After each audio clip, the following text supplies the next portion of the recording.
Canadian mining companies around the world, and some are pursuing gold, some are gold, copper, some are other minerals.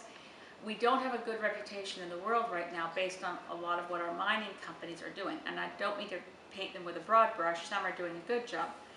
But in general, I don't think that we should be that Canadian companies should put gold mines into places where people don't want them.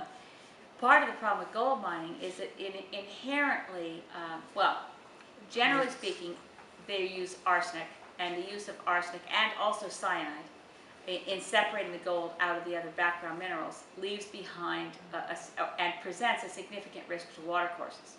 Now, I have to say, I haven't looked into the Romanian mine situation nearly enough. I know about as much of it as in terms of, I know there's a controversy. I know Romanian activists are opposing it. I did go, it was my first ever trip to Greece.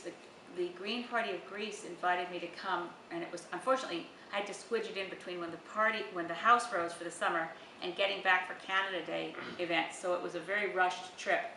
But the Green Party of Greece invited me to northern Greece because a Canadian company, actually from British Columbia, named Eldorado Gold, is proposing 2 gold mines in northern Greece, and it's being very strongly opposed by local people. And touring the area, I couldn't believe anyone would consider gold mines in those areas. But with the pressure on, and also Turkey, and also there's quite a pressure on gold mining in that region, because and it's dropped off a bit of late because the price of gold per ounce has dropped. But particularly when the price of gold is soaring, there are proposals for gold mines in places where previously people wouldn't have bothered trying to mine gold because the deposits are hard to get, the risk to water supplies is high. So, you know, in general, if people who are interested in tracking issues of mining and what Canadian companies are doing abroad, there's an excellent, it's relatively small non-government organization called Mining Watch Canada.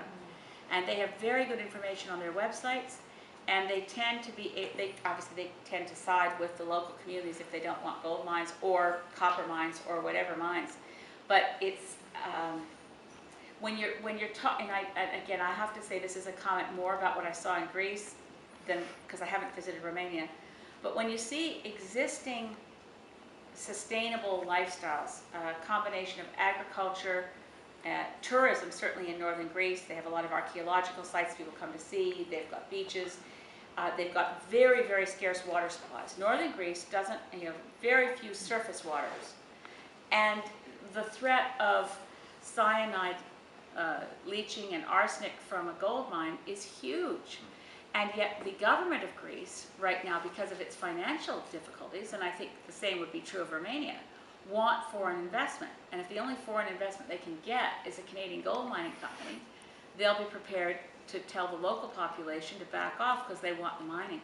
So it's Latin America. There's a lot of controversial Canadian gold mines, I mean Canadian mines of all kinds in Latin America. And so my tendency is to support local people who don't want to have the mine come in, but given the economic pressures on those countries, the least we should be expecting is that Canadian companies operating in other countries are required to operate to the same level of regulation that they would have if they were in Canada. And that's currently not the case. There was a private member's bill put forward by a Liberal named John McKay in the previous House when Harper had a minority. And ironically, if Michael Ignatieff had supported John McKay, that bill would have passed, because he put forward a bill calling for Canadian mining companies operating abroad to operate to Canadian standards. And it came close to passing, but his own party didn't support him. So that was a terrible tragedy, because it was, with the Conservatives in a minority, even though Harper didn't like the bill, if Ignatieff had supported John McKay, it would have passed. So John McKay is putting it forward again, but the chances of getting it passed are much less than they were before. I support the bill, obviously. I think if we could have corporate responsibility as a global principle, it would make a big difference.